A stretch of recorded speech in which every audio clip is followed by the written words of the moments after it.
আসসালামু আলাইকুম ওয়া রাহমাতুল্লাহি ওয়া বারাকাতুহু। অনেকে প্রশ্ন করে থাকেন, হুজুর, কাফেরকে কাফের যারা বলে না তাদের ব্যাপারে ফতোয়া কি? অথবা কোন মুমিন ব্যক্তিকে হিংসার বশে কাফের বলে গালি দিল, কাফের বলে সম্বোধন করলো, তার ব্যাপারে ফতোয়া কি? খুব সুন্দর একটি প্রশ্ন। এই প্রশ্নের উত্তরটা অবশ্যই আমাদের সবাইকে জানা দরকার। হাদিসের মধ্যে আল্লাহর নবী বলেছেন, মাল্লাম ইয়াকফুরুল মুশরিকিনা আও শাক্কা ফি কুফরিহিম আও সাহহা আমালুহুম ফাহুয়া কাফিরুন।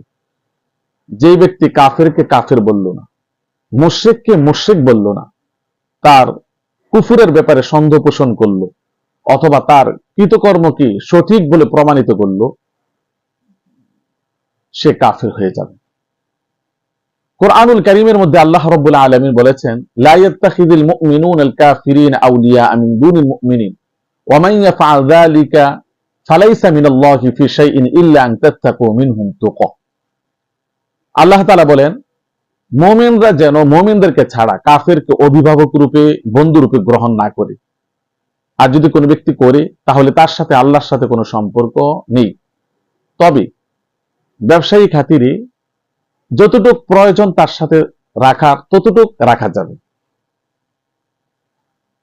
সম্মানিত দর্শক, আমার দেশের অনেক এমন নেতা আছে যারা নিজের ধর্মটাকে উপেক্ষা করে বিধর্মীদের ধর্মের সাফাই গায়, নিজের নেতৃত্বকে টিকিয়ে রাখার জন্য। কাফেরকে কাফের বলতে, মুশরিককে মুশরিক বলতে দ্বিধাবোধ করে, সন্দেহ পোষণ করে বলতে চায় না। স্পষ্ট ফতোয়া হলো, কাফেরকে কাফের বলতেই হবে, মুশরিককে মুশরিক বলতেই হবে। তবে কোন মুমিনকে তথ্য প্রমাণ ছাড়া কাফের বলা যাবে না, হারাম। আল্লাহ রাসূল হাদিসের মধ্যে বলেছেন, যেই ব্যক্তি কোনো মুমিন ব্যক্তিকে, কোনো মানুষকে হত্যা করলো, কিয়ামতের দিন অবশ্যই এই হত্যার কারণে তাকে শাস্তি প্রদান করা হবে।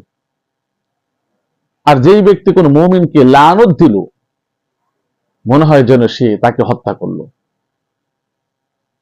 কোন মুমিন ব্যক্তিকে কাফের বলে তোহমত দিল, সম্বোধন করলো, মনে হয় যেন সে তাকে হত্যা করলো।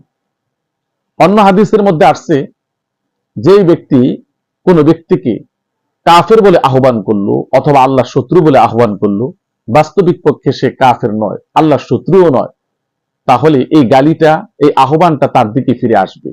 বরং যে আহ্বান করেছে সেই কাফের বলে প্রমাণিত হবে, সেই আল্লাহ শত্রু বলে প্রমাণিত হবে। সম্মানিত দর্শক, ঈমানের প্রধান রুকুন হলো আল্লাহর প্রতি বিশ্বাস স্থাপন করা, তারপর আল্লাহর রসুলের প্রতি বিশ্বাস স্থাপন করা। এই হিসাবে কাদিয়ানীরা কাফের, তাদেরকে কাফের অবশ্যই বলতে হবে, কারণ কাদিয়ানীরা আল্লাহ রসুলকে শেষ নবী হিসাবে মানে না। এই জন্য তারা কাফের, তাদেরকে কাফের বলতেই হবে, না বললে গুনাহ হবে।